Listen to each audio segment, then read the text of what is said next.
আমি নিজেও রাস্তায় নেমে আসতে চেয়েছি, পারি নাই। কিন্তু আমি এই কষ্টের কথা বলতে পারবো না। আমার প্রচন্ড কষ্ট হচ্ছে। আমার ছাত্রছাত্রীরা, আমার ভাই বোনেরা, আমার সন্তানরা কেন এইভাবে মারা যাবে? কেন?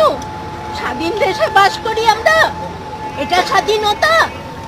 আমার দেশের যারা প্রোটেকশন দেওয়ার কথা, সেই পুলিশ বাহিনী, সেই আর্মি, আপনারা জানেন হেলিকপ্টারে করে গুলি বর্ষণ করেছে।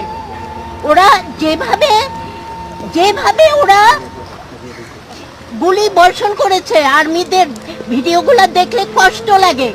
যেমন করে কোনো দেশ রক্ষা করার জন্য শুয়ে বসে গুলি করে, সেভাবেই গুলি করেছে।